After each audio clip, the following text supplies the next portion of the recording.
जोहार साथियों, स्वागत है आपका जेपीएससी एस्पिरेंट में। यह है झारखंड स्पेशल करंट अफेयर, जहां हम झारखंड से जुड़ी हर महत्वपूर्ण खबर का परीक्षा अनुमुख विश्लेषण करते हैं। यह session JPSC, JSSC, CGL, Jharkhand police, TGT, PGT, SI, lab assistant, CGL technical सबके लिए बहुत ही इम्पोर्टेंट है। तो आप लोग बने रहे सेशन में। चलिए हम लोग डिस्कस करते हैं। तो आज हम लोग जो डिस्कस करने वाले हैं, ये सारे पॉइंट हम लोग इसमें हैं, अभी यहाँ देखेंगे। चलिए आगे देखते हैं। अभी जो मुद्दा चल रहा है, ठीक है, जेपीएससी और जेएसएससी परीक्षा विवाद जो चल रही है, उसमें सीआईडी जांच और संस्थागत सुधार और पूर्व अध्यक्षों से पूछताछ की जा रही है। झारखंड लोक सेवा आयोग द्वारा आयोजित 14th सिविल सेवा परीक्षा और अन्य भर्ती परीक्षाओं में कथित अनियमितताओं और ओएमआर सीट में हेरफेर शिकायतों के बाद झारखंड सीआईडी की विशेष जांच टीम एसआईटी द्वारा व्यापक कार्रवाई की जा रही है। 28 जुलाई 2026 को सीआईडी ने जेपीएससी के पूर्व अध्यक्ष एल खियांते को पूछताछ के लिए समन जारी किया है। इसके पूर्व आयोग के उप परीक्षा नियंत्रक ज्योति श्वेता गुप्ता और परीक्षा संचालक agency TSR data processing private limited यानी कि टीडीपीएल के निदेशकों को गिरफ्तार कर रिमांड पर लिया गया था। छात्र संगठनों द्वारा पूरे मामले की सीबीआई जांच और परीक्षाओं की पारदर्शिता सुनिश्चित करने हेतु बापी वाटिका राज से चरणबद्ध आंदोलन विधानसभा घेराव की घोषणा की गई है। और कल आने की 29 जुलाई को जयपाल सिंह मुंडा स्टेडियम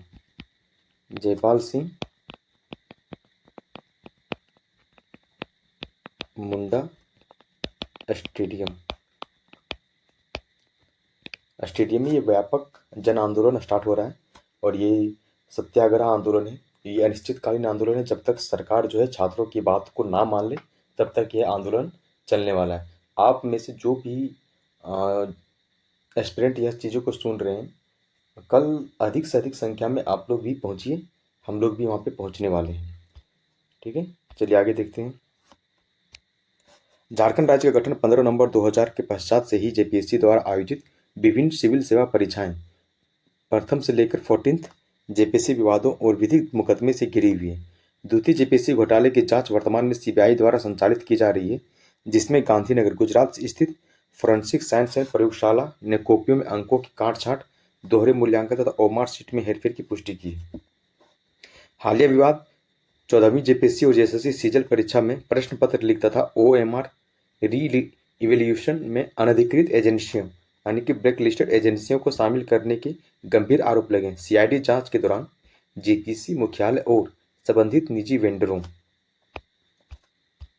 के कार्यालयों से डिजिटल साक्ष्य और ओएमआर शीट्स जब्त की गई है। पूर्व अध्यक्ष एल खियांते ने अपने बयान में स्पष्ट किया कि निष्पक्ष जांच हेतु उन्होंने अपने पद से त्यागपत्र दिया। परीक्षा एजेंसी का चयन उसके संसाधनों व योग्यता के आधार पर नियमानुसार किया गया था। ठीक, ये आप देख लीजिए जेपीएससी का गठन तो भारतीय संविधान के आर्टिकल जो है 315, ठीक है, के तहत 2002 में गठित प्रथम अध्यक्ष फटिक चंद्र हेम्ब्रम थी। ठीक है, संवैधानिक प्रावधान अनुच्छेद 316 अध्यक्ष व सदस्यों की नियुक्ति राज्यपाल द्वारा, अनुच्छेद 317 पदच्युत केवल राष्ट्रपति द्वारा सुप्रीम कोर्ट की जांच के पश्चात ही। जांच एजेंसियां जैसे सीआईडी, एसआईटी का गठन झारखंड गृह विभाग द्वारा किया गया। फोरेंसिक जांच की जांच हेतु सीए और फोरेंसिक ऑडिटर की मदद ली जा रही है। नेक्स्ट है राज्य लोक सेवा आयोग का आप आर्टिकल देख लीजिए। ठीक है, ये 315 से 323 भाग कितना है, भाग 14 में। राज्य लोक सेवा आयोग एक संवैधानिक संस्था है। इसके अध्यक्ष और सदस्यों की सेवा शर्तें राज्य विधानमंडल राज्यपाल द्वारा निर्धारित की जाती है। आयोग का मुख्य कार्य राज्य की सिविल सेवाओं के लिए परीक्षाओं का संचालन और भर्ती नियमों पर सरकार को सलाह देना। राज्य में परीक्षा सुधार हेतु संघ लोक सेवा आयोग के मॉडल पर कंप्यूटर बेस्ड यानी सीबीटी, डिजिटल बार कोडिंग तथा पारदर्शी ओएमआर प्रक्रिया को लागू करने की अनुशंसा की जा रही है। ठीक है, नेक्स्ट देखते हैं। झारखंड में कोयला परियोजनाओं से विस्थापन और पुनर्वास की स्थिति, कोल प्रोजेक्ट डिस्प्लेसमेंट एंड रिहेबिलिटेशन की स्थिति। कोयला मंत्रालय मिनिस्ट्री ऑफ कोल द्वारा संसद यानी राज्यसभा में दिए गए एक आधिकारिक उत्तर के अनुसार पिछले 5 वर्षों में झारखंड में कोयला परियोजनाओं के विस्तार से कुल 6,584 परिवार सीधे तौर पर प्रभावित विस्थापित हुए हैं। इनमें कोल इंडिया की सहायक कंपनी सीसीएल से 1,326 परिवार, ईसीएल ईस्टर्न कोलफील्ड लिमिटेड से 293 परिवार, बीसीसीएल भारतीय कोकिंग कोल लिमिटेड से 165 परिवार तथा एनटीपीसी की 3 प्रमुख खदानों पकरी, बरवाडीह, चट्टी बरियातू और केरेडी से 4800 परिवार प्रभावित हुए हैं। तो आपको ये याद रखना है कि झारखंड में कौन कौन से कोल इंडिया की कंपनियां, एक सीसीएल है, एक आपका ईसीएल है, एक आपका बीसीसीएल है, ठीक, और एनटीपीसी भी इसमें कार्यरत है। ये चीज़ें आप याद रखिएगा, ये एग्जाम में पूछा जाता है, ठीक है। मैं इसमें और कुछ फैक्ट अभी आपको बताने वाला हूँ। झारखंड देश का सर्वाधिक कोयला भंडार, लगभग 26% भारत का कुल भंडार धारण करने वाला राज्य है। झरिया, रानीगंज, कर्णपुरा, बोकारो और रामगढ़ कोयला बेल्ट में अत्यधिक खनन के कारण भूमि अधिग्रहण, पर्यावरण अवक्रमण और स्थानीय जनजातीय आबादी का विस्थापन एक गंभीर सामाजिक आर्थिक समस्या बना हुआ है। पुनर्वास और पुनरुत्थान नीति, ठीक है, के तहत विभिन्न कंपनियों का निष्पादन भिन्न रहा है, ठीक। ये तो वही तो दिया हुआ है कि कहाँ पे कितना है। तो सीसीएल के द्वारा लगभग 73% को प्रत्यक्ष रोजगार प्रदान किया है और 63.89 करोड़ विस्थापन और पुनर्वास नीति लाभ हुआ। 202.54 करोड़ भूमि परिसंपत्ति मुआवजा दिया है।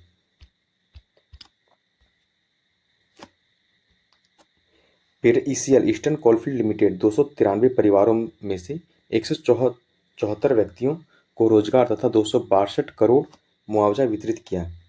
बीसीसीएल है, भारत कोकिंग कोल लिमिटेड 165 परिवारों में से किसी भी सदस्य को प्रत्यक्ष रोजगार प्रदान नहीं किया, केवल 7.46 करोड़ विस्थापन और पुनर्वास लाभ और 32.69 करोड़ मुआवजा दिया गया। झरिया मास्टर प्लान के तहत भूमिगत आग और धनसान से प्रभावित परिवारों के सुरक्षित पुनर्वास में भारी देरी दर्ज की गई है। और ये आग कब से लगा है? 1880 से वो आग जो झरिया में लगा है और अभी तक ये आग जल ही रहा है।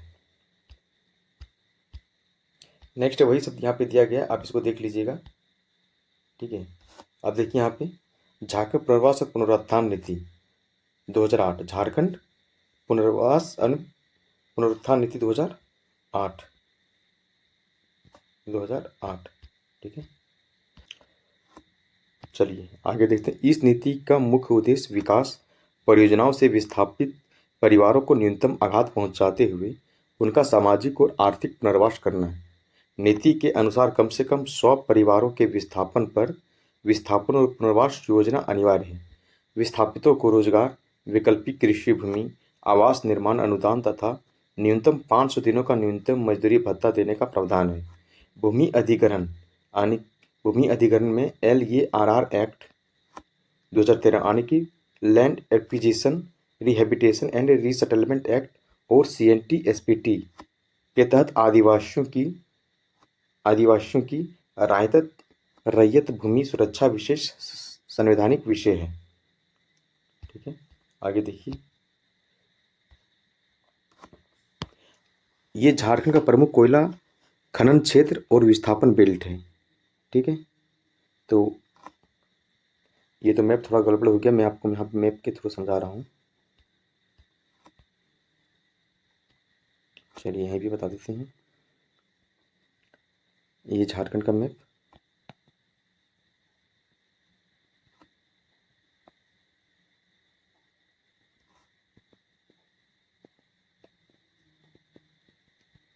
ठीक है। ये वाला एरिया जो है यहाँ पे ECL वर्क करती है, ठीक है, जिसमें आपका ये राजमहल,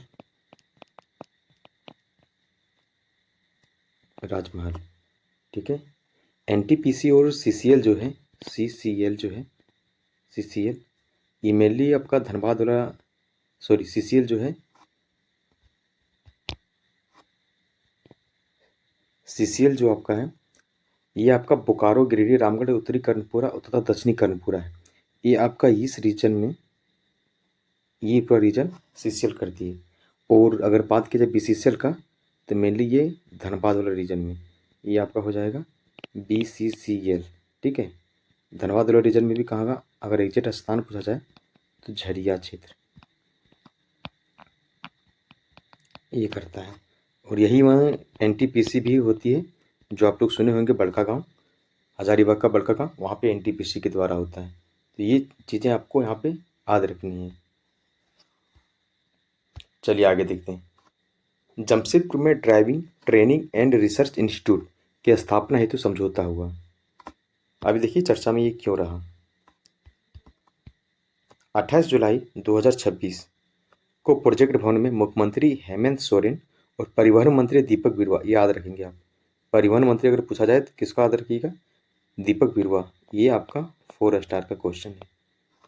की उपस्थिति में झारखंड सरकार के परिवहन विभाग तथा टाटा मोटर्स लिमिटेड के बीच, ये भी याद रखेंगे किसके मध्य हुआ, तो टाटा मोटर्स के साथ हुआ समझौता, के बीच जमशेदपुर में driving training and research institute स्थापित करने हेतु एक ऐतिहासिक समझौता ज्ञापन पर हस्ताक्षर किए गए हैं।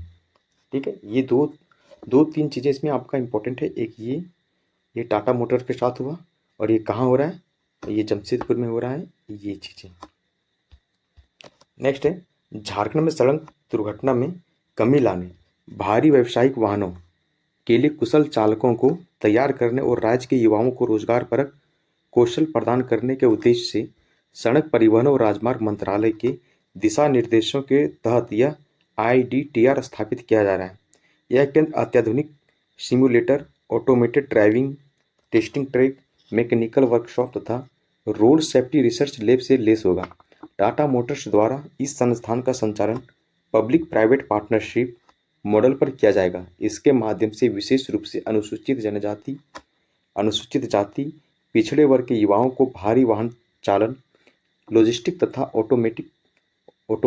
ऑटोमोटिव में निःशुल्क रियायती दरों पर प्रशिक्षण देकर देश विदेश के परिवहन क्षेत्र में रोजगार से जोड़ा जाएगा। अब इसका देख लेते हैं स्थान कहाँ, जमशेदपुर। भागीदार संस्थान कौन है, परिवहन विभाग, झारखंड सरकार, टाटा मोटर्स के मध्य। उद्देश्य इसका क्या है, वैज्ञानिक चालन प्रशिक्षण, सड़क सुरक्षा अनुसंधान, व्यावसायिक ड्राइविंग लाइसेंस प्रमाणन। अन्य संबंधित केंद्र झारखंड के प्रथम ऑटोमेटेड ड्राइविंग टेस्ट सेंटर की शुरुआत रांची में की गई थी। ठीक है, ये भी याद रखना है आपको। जमशेदपुर का औद्योगिक भूगोल अगर देखा जाए तो जमशेदपुर यानी कि सोनारी, साकची, स्वर्णरेखा और खरकई नदियों के संगम पर स्थित भारत की स्टील सिटी और टाटा समूह का प्रमुख केंद्र है। 1907 में टिस्को अब टाटा स्टील की स्थापना के साथ भारत में आधुनिक भारी उद्योगों की नींव पड़ी थी। जमशेदपुर में टाटा मोटर्स यानी कि Telco, Tata engineering and locomotive company 1945 का विशाल विनिर्माण संयंत्र स्थित है, जो वाणिज्यिक वाहनों का निर्माण करता है। IDTR का जमशेदपुर में खुलना राज्य में ऑटोमेटिक क्लस्टर को और मजबूत बनाता है। तो ये आप याद रखिए 1945 टेल्को का, क्योंकि अभी आप देखे होंगे 14th JTC में बोकारो स्टील का स्थापना वर्ष पूछ दिया।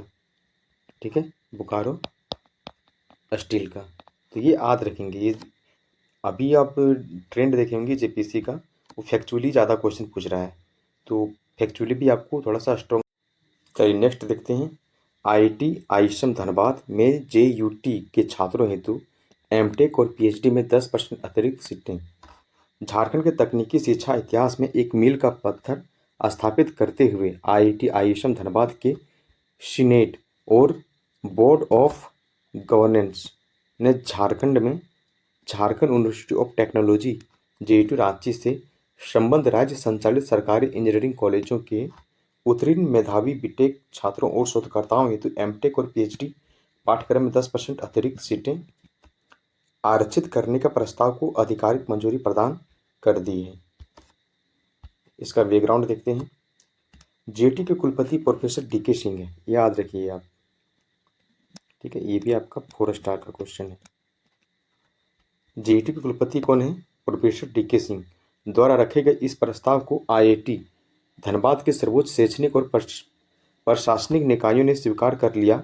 इस ऐतिहासिक निर्णय से झारखंड के सरकारी इंजीनियरिंग कॉलेजों जैसे BIT Sindri, USET Hazaribagh, Ramgarh engineering and college आदि को प्रतिभाशाली विद्यार्थियों को देश के अग्रणी राष्ट्रीय संस्थान में उच्च शिक्षा और अनुसंधान करने का प्रत्यक्ष अवसर प्राप्त होगा।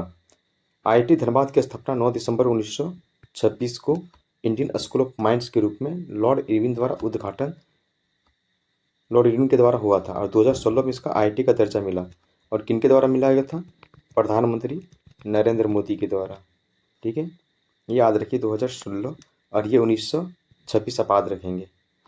झारखंड यूनिवर्सिटी ऑफ टेक्नोलॉजी राज्य में तकनीकी शिक्षा के नियमन हेतु 2016 अधिनियम द्वारा स्थापित विश्वविद्यालय नामकुम रांची में। आरक्षण का स्वरूप कितना है? 10%। सुपर न्यूमेररी अतिरिक्त सीटें मूल सीटों को प्रभावित किए बिना। नेक्स्ट है झारखंड में उच्च तकनीकी शिक्षा का इतिहास। बीआईटी सिंदरी, इसका स्थापना 1949 में। राज्य का पहला सरकारी इंजीनियरिंग कॉलेज है। खनन शिक्षा के क्षेत्र में आईएसएम धनबाद की स्थापना royal commission on Indian currency of finance 1926 की अनुशंसा पर की गई और जेयूटी के अधीन वर्तमान में राज्य के सभी सरकारी और निजी पॉलिटेक्निक और इंजीनियरिंग संस्थान संबद्ध हैं। नेक्स्ट हम देखते हैं झारखंड में क्षेत्रीय हवाई सेवा का विस्तार। 6 शहरों में एयरपोर्ट निर्माण की स्थिति। केंद्रीय नागरिक विमानन राज्य मंत्री मुरलीधर मोहोल, ये याद रखेंगे आप। ठीक है, केंद्रीय नागरिक विमानन राज्य मंत्री कौन है? मुरलीधर मोहोल ने राज्यसभा में सांसद परिमल नाथवानी के सवाल का जवाब देते हुए बताया कि केंद्र सरकार की क्षेत्रीय संपर्क योजना उड़ान, जिसे उड़े देश का आम नागरिक, याद रखेंगे उड़ान का फुल फॉर्म उड़े देश का आम नागरिक, के तहत झारखंड के 6 प्रमुख शहरों बोकारो, दुमका, जमशेदपुर, देवघर, हजारीबाग और डाल्टनगंज में हवाई अड्डों के विकास और विस्तार की योजना है। झारखंड में नागरिक विमानन अवसंरचना के सुदृढ़ीकरण हेतु स्वीकृत 122.04 करोड़ की कुल राशि में 177.61 करोड़ व्यय किए जा चुके हैं। वर्तमान स्थिति निम्नलिखित है। परिचालनरत देवघर अंतर्राष्ट्रीय एयरपोर्ट तथा जमशेदपुर हवाई अड्डा। देवघर वाला कब है? 2022। और जमशेदपुर सोनारी हवाई अड्डा निर्माण कार्य जो पूर्ण हो चुका है। बोकारो एयरपोर्ट तथा दुमका एयरपोर्ट पर बुनियादी ढांचा तैयार है, लाइसेंस प्रक्रिया अंतिम चरण पर है। नेक्स्ट हम लोग अगर देखें भूमि उपलब्ध लंबित हजारीबाग डाल्टनगंज एयरपोर्ट हेतु राज्य सरकार द्वारा अभी तक आवश्यक भूमि नागरिक विमानन मंत्रालय को हस्तांतरित नहीं की गई है। यहाँ पे आप देख लीजिए कि रांची में जो अंतर्राष्ट्रीय हवाई अड्डा है उसका नाम क्या है? बिरसा मुंडा हवाई अड्डा। देवघर में जो है उसका नाम है Atal Bihari Vajpayee airport. Bokaro steel city में बोकारो हवाई अड्डा। दुमका में सिद्धो कान्हो एयरपोर्ट। जमशेदपुर में सोनारी हवाई अड्डा। तो ये 6 हैं, इसको याद रखें। और ये याद रखें कि बिरसा मुंडा जो है अंतर्राष्ट्रीय स्तर का प्रमुख अंतर्राष्ट्रीय और घरेलू एयरपोर्ट है। अटल बिहारी वाजपेयी देवघर वाला परिचालनरत अंतर्राष्ट्रीय मानक। ठीक है, 2500 मीटर का रनवे है। बोकारो स्टील सिटी है उड़ान योजना हेतु उड़ान प्रतिष्ठित है। दुमका भी निर्माण पूर्ण है, लाइसेंस जारी है। और सोनारी में परिचालनरत है कमर्शियल टाटा सर्विसेज। उड़ान योजना के बारे में देख लीजिए थोड़ा।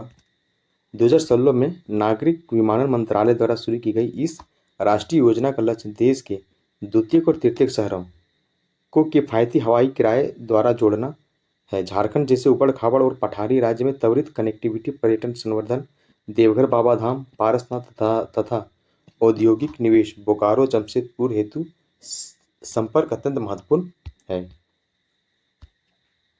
देखते हैं झारखंड में 16 शीर्ष माओवादियों का ऐतिहासिक आत्मसमर्पण और पुनर्वास नीति। झारखंड पुलिस और केंद्रीय रिजर्व पुलिस बल के सफल ऑपरेशन नई दिशा, दिस इज वेरी इंपॉर्टेंट, ये 5 स्टार का क्वेश्चन है। ठीक है, आप इसको लगा लेंगे कि ऑपरेशन नई दिशा के तहत 28 जुलाई 2026 को रांची में 16 इनामी माओवादी उग्रवादियों ने डीजीपी तदासा मिश्रा अभी 14 जेपीसी में ये तदासा मिश्रा से रिलेटेड क्वेश्चन भी पूछा गया था कि झारखंड की प्रथम महिला डीजीपी कौन है? तो तदासा मिश्रा। और आईजी के समक्ष आत्मसमर्पण किया। आत्मसमर्पण करने वालों में एक रीजनल कमांडर जो 15 लाख इनामी संतोष मेहता उर्फ वासुदेव, 3 जोनल कमांडर 10 लाख इनामी चंदन लोहरा और संतोष मांझी, जयकांत मुंडा। 3 हुए सब जोनल कमांडर के, जिनके ऊपर 5 लाख इनामी अनिल तुरी, सुखलाल बिरजिया तथा एरिया कमांडर शामिल हैं। इनके पास से 11 अत्याधुनिक हथियार AK-47, M16, LMG magazine, SK-33 INSAS और 1562 राउंड कारतूस बरामद किए गए हैं। नेक्स्ट देखिए, झारखंड के गिरिडीह, खूंटी, पश्चिमी सिंहभूम, लातेहार और लोहरदगा क्षेत्र ऐतिहासिक रूप से भाकपा माओवादी का लाल गलियारा रहा है। झारखंड सरकार की आत्मसमर्पण पुनर्वास नीति नई दिशा ने उग्रवाद उन्मूलन में महत्वपूर्ण भूमिका निभाई है। ठीक है, नेक्स्ट देखते हैं। प्रमुख इनामी जो उग्रवादी थे, संतोष महतो, चंदन लोहरा, अनिल तुरी। बरामद आधुनिक हथियार M16, ये तो हम लोग देख लिए। पुनर्वास नीति नई दिशा के प्रमुख लाभ क्या है? आत्मसमर्पण करने पर इनामी राशि का तत्काल भुगतान, 4 लाख की एकमुश्त अनुदान राशि, 10,000 प्रति माह व्यावसायिक प्रशिक्षण भत्ता 3 वर्षों हेतु, 4 डिसमिल आवासीय भूमि तथा बच्चों की मुफ्त शिक्षा और स्वास्थ्य बीमा। ठीक है, झारखंड में वामपंथी उग्रवाद जो है उसके बारे में, झारखंड के पठारी और घने वन क्षेत्र सारंडा, पारसनाथ, बूढ़ा पहाड़ माओवादियों के सुरक्षित ठिकाने रहे।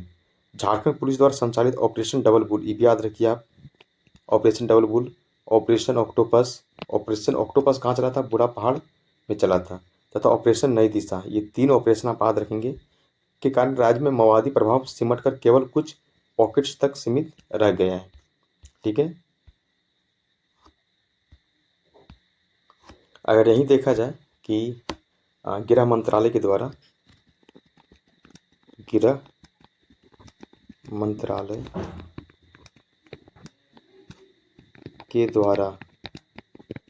जो लक्ष्य रखा गया था, मवाद को ख़त्म करने का लक्ष्य जो रखा गया था, ये आपका था 31 मार्च 2026। ठीक है, ये रखा गया था। नेक्स्ट देखते हैं हम लोग, झारखंड में मानसून 2026 सामान्य से 29% कम वर्षा और धान रोपाई की स्थिति। मौसम विज्ञान केंद्र RMC रांची के आंकड़े के अनुसार 1 जून से 27 जुलाई 2026 की अवधि में झारखंड में सामान्य औसत वर्षा 467 मिलीमीटर के मुकाबले केवल 330 मिलीमीटर वर्षा दर्ज की गई है, जो सामान्य से 29% कम है। रांची जिले में भी सामान्य से 19% कम वर्षा रिकॉर्ड की गई। 28 जुलाई को बंगाल की खाड़ी में बने निम्न दाब क्षेत्र के कारण राज्य के 13 जिलों में भारी वर्षा का येलो अलर्ट जारी किया गया है। ठीक है, 28 जुलाई को। झारखंड की कृषि मुख्यतः मानसूनी वर्षा पर निर्भर है। राज्य में कुल बोए गए क्षेत्र का केवल 15 से 18% भाग ही सिंचित है और 29% कम वर्षा के कारण राज्य के उत्तरी और मध्य जिलों पलामू, चतरा, हजारीबाग, गढ़वा में धान की रोपाई की गति प्रभावित हुई, जबकि दक्षिणी जिलों पश्चिमी सिंहभूम, सरायकेला, खरसावां में भी स्थिति अपेक्षाकृत बेहतर है। ठीक है, सामान्य वर्षा का आंकड़ा क्या है? झारखंड का औसत वार्षिक वर्षा क्या है? 1200 से 1400 मिलीमीटर, यानी कि 120 से 140 सेंटीमीटर। और ये दक्षिणी पश्चिम मानसून से 80% वर्षा होती है। सर्वाधिक वर्षा वाला स्थान कहाँ है? नेतरहाट। ठीक है, जहाँ पे 180 सेंटीमीटर वर्षा होती है। सर्वाधिक वर्षा वाला जिला हजारीबाग और पूर्वी सिंहभूम। न्यूनतम वर्षा वाला क्षेत्र कौन है? यहाँ पे हो जाएगा चाईबासा, यहाँ पे हो जाएगा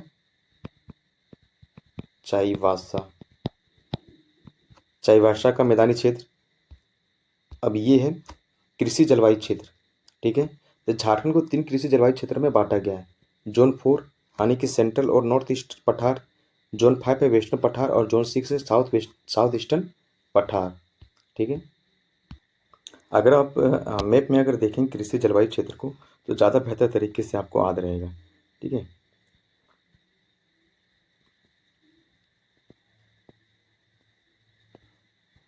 ये आपका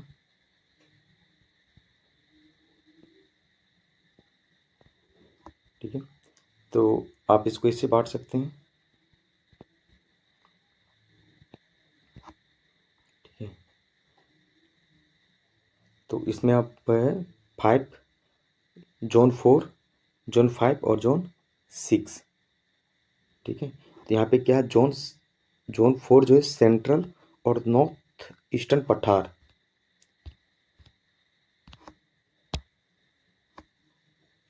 हाँ, फिर से मैप बनाते हैं, वो थोड़ा गड़बड़ हो गया था। ये आप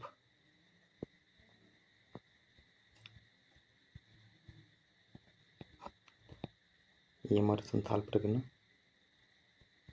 ये हो गया कोल्हान प्रमंडल का। तो अब यहाँ पे ऐसे देखिए, ये और ये, ठीक है। तो जोन 4 जो है ये आपका जोन 4, ठीक है। और जहाँ पे जोन 5 है यानी कि वेस्टर्न पठार है, ठीक, ये आपका जोन 5 एंड ये जो है आपका जोन 6। तो ये आप याद रखिएगा, ऐसे आप याद रखेंगे तो ये मैप के थ्रू अगर आप याद रखेंगे तो ज़्यादा दिन तक आपको याद रखेगा। इसको याद रखने का देखिए, जो सबसे छोटा है वो सबसे ऊपर हो गया, यहाँ पे 4 और नीचे में 6, और जो बच गया वो 5 आपका इधर आ गया, यानी कि 4, 5 और 6 एक आपका सर्कुलर भी बन जा रहा है। तो ये आप याद रखिए।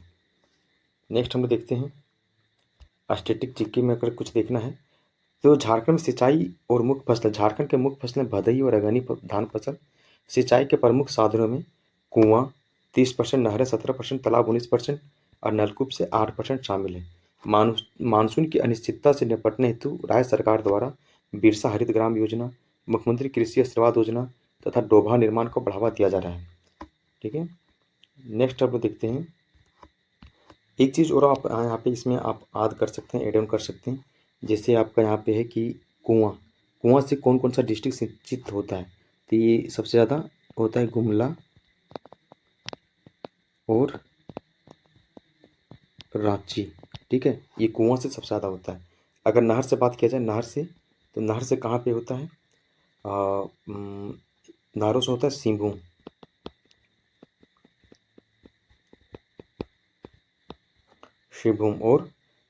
और पलामू, ठीक। वहीं तालाब से बात किया जाए तो ये आपका हो जाएगा देवघर, देवघर, ठीक है। और उसके साथ हो जाएगा यहाँ पे पूर्वी सिंहभूम, पूर्वी सिंहभूम। नलकूप से बात किया जाए तो ये आपका हो जाएगा लोहरदगा, ठीक है, लोहरदगा एंड पलामू, ठीक। तो ये भी आप फैक्ट को याद रखिएगा। नेक्स्ट हम लोग चलते हैं अब क्वेश्चंस की तरफ, ठीक है। क्वेश्चन को आप लोग भी लगाने की कोशिश कीजिए। तो चलिए पहला क्वेश्चन देखिए कि राज्य लोक सेवा आयोग और हालिया जेपीएससी परीक्षा विवाद के संदर्भ में निम्नलिखित कथनों पर विचार कीजिए। भारतीय संविधान के अनुच्छेद 315 के तहत राज्य लोक सेवा आयोग का गठन और संवैधानिक निकाय के रूप में किया जाता है, तो ये सही आंसर है। जेपीएससी के अध्यक्ष और सदस्यों की नियुक्ति राज्यपाल द्वारा की जाती है, बिल्कुल, परंतु उन्हें पदच्युत करने का अधिकार केवल राष्ट्रपति को सुप्रीम कोर्ट की जांच रिपोर्ट के पश्चात ही होता है, बिल्कुल। ये सेम स्टेटमेंट वहाँ से उठा के दिया गया। 14 जेपीएससी और अन्य परीक्षाओं में गड़बड़ी के लिए जांच हेतु झारखंड पुलिस द्वारा सीआईडी एसआईटी का गठन किया गया है, ये भी सही है। तो हमारा सही आंसर क्या हो जाएगा, डी जी हमारा राइट आंसर। सेकंड क्वेश्चन देखते हैं, झारखंड में कोयला खनन परियोजना से प्रभावित विस्थापन और पुनर्वास नीति के संदर्भ में निम्नलिखित युग्मों पर विचार कीजिए। सीसीएल, सेंट्रल कोलफील्ड लिमिटेड, विस्थापित परिवारों में से लगभग 73% को प्रत्यक्ष रोजगार प्रदान किया गया है, क्या यह सही है, तो ये सही है। BCCL, Bharat coking coal limited, 100% प्रभावित परिवारों को 100% सरकारी रोजगार प्रदान किया गया है, बिल्कुल गलत जवाब है ये। एनटीपीसी हजारीबाग की 3 कोयला परियोजनाओं से प्रभावित सभी 4800 परिवारों को पुनर्वास का दावा पूर्ण हुआ है, तो ये सही है। तो 1 और 3 हमारा कौन ऑप्शन है, बी, ये हमारा सही आंसर हो जाएगा। नेक्स्ट हम देखते हैं 28 जुलाई 2026 को जमशेदपुर में institute of driving training and research की स्थापना हेतु झारखंड सरकार के परिवहन विभाग ने किस कंपनी के साथ एमओयू हस्ताक्षर किया था। मैंने उसमें बोला था कि इसको अच्छे से याद रखिए। यहाँ पे देखिए टाटा स्टील लिमिटेड दिया है, टाटा मोटर्स लिमिटेड दिया है, कन्फ्यूज करने के लिए। तो आपको क्या याद रखना था, टाटा मोटर्स लिमिटेड। हाल ही में स्वीकृत निर्णय के अनुसार आईआईटी धनबाद ने राज्य के जेयूटी झारखंड यूनिवर्सिटी ऑफ टेक्नोलॉजी से संबद्ध इंजीनियरिंग कॉलेजों के छात्रों हेतु एमटेक और पीएचडी में कितने % सुपर न्यूमरेरी अतिरिक्त सीटें आरक्षित करने की मंजूरी दी है, ये 10% है। तो हमारा क्या आंसर सही हो जाएगा, बी। केंद्र सरकार की उड़ान क्षेत्रीय हवाई संपर्क योजना के अंतर्गत झारखंड के हवाई अड्डों के संदर्भ में निम्नलिखित कथनों में से कौन से सही हैं? ठीक, तो देवघर का अटल बिहारी वाजपेयी एयरपोर्ट अंतर्राष्ट्रीय मानकों का परिचालन हवाई अड्डा है। क्या यह सही है? तो नहीं, ये अंतर्राष्ट्रीय स्तर का नहीं है। बोकारो और दुमका एयरपोर्ट पर अवसंरचनात्मक निर्माण पूर्ण हो चुका है। हाँ, पूर्ण हो चुका है, बस लाइसेंस का ही इसमें वेट हो रहा है। हजारीबाग और डाल्टनगंज एयरपोर्ट हेतु राज्य सरकार द्वारा भूमि हस्तांतरण की प्रक्रिया भी लंबित है। ये सही है। तो 2 और 3 हमारा किसमें है? Option B. तो ये हमारा सही आंसर हो जाएगा। नेक्स्ट 6 नंबर का क्वेश्चन देखते हैं हम लोग। झारखंड सरकार के माओवादी आत्मसमर्पण और पुनर्वास नीति ऑपरेशन नई दिशा का संबंध में निम्नलिखित में से कौन सा कथन सत्य नहीं है? आने की सत्य नहीं है, गलत कथन को हम लोग का चयन करना है। तो आत्मसमर्पण करने वाले इनामी उग्रवादी को घोषित इनामी राशि का तत्काल भुगतान किया जाता है। ये सही है। और कितना किया जाता है? 4 लाख। ठीक। पुनर्वास हेतु 4 डिसमिल आवासीय भूमि और आवास निर्माण हेतु आर्थिक सहायता दी जाती है। ये भी कथन सही है। आत्मसमर्पण करने वाले उग्रवादियों को अस्थायी रूप से बिना किसी शर्त के सभी मुकदमों से तुरंत बरी कर दिया जाता है, बिना किसी न्यायिक प्रक्रिया के। तो ये आपका जो है ये गलत है, नहीं, मुकदमा चलता है। ठीक है। 3 वर्षों तक 10,000 प्रति माह की व्यावसायिक प्रशिक्षण और भत्ता बच्चों को मुफ्त शिक्षा प्रदान किया जाता है। ये भी सही है। ठीक, तो हमारा सही आंसर अगर पूछा जाए तो सी हो जाएगा, लेकिन एक ये बी और डी कथन जो हमारा सही है। झारखंड की कृषि जलवायु, मैंने ये आपको मैप में बता दिया था। अब देखिए, जून से जुलाई के दौरान झारखंड में सामान्य से लगभग 29% कम वर्षा दर्ज की गई।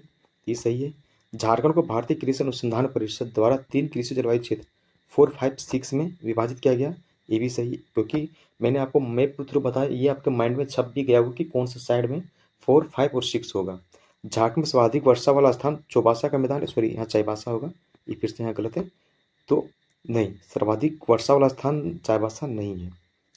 ठीक है, बल्कि नेतरहाट था, नेतरहाट का पठार, नेतरहाट, जहाँ पे कितना 180 सेंटीमीटर वर्षा होती है। ठीक है, तो हमारा 1 और 2 सही है, तो हमारा ये ऑप्शन सही होगा। नेक्स्ट है, झरिया कोयला क्षेत्र में भूमिगत आग और धंसान से प्रभावित परिवारों की सुरक्षित पुनर्वास हेतु किस मास्टर प्लान का क्रियान्वयन किया जा रहा है? तो ये कौन सा मास्टर प्लान है? तो झरिया मास्टर प्लान। जेपीसी के प्रथम अध्यक्ष कौन थे जिन्होंने वर्ष 2002 में आयु के गठन के समय पदभार संभाला था? तो कौन थे? फटिक चंद्र हेम्ब्रम। नेक्स्ट हम लोग देखते हैं 10 नंबर क्वेश्चन। जमशेदपुर औद्योगिक नगर किन 2 नदियों के पवित्र संगम पर स्थित है? तो ये सवर्णरेखा और खरकई नदी इसका हमारा राइट आंसर हो जाएगा। ठीक है। अभी ये रांची में जो आंदोलन प्रस्तावित है, या फिर 29 जुलाई को जो 29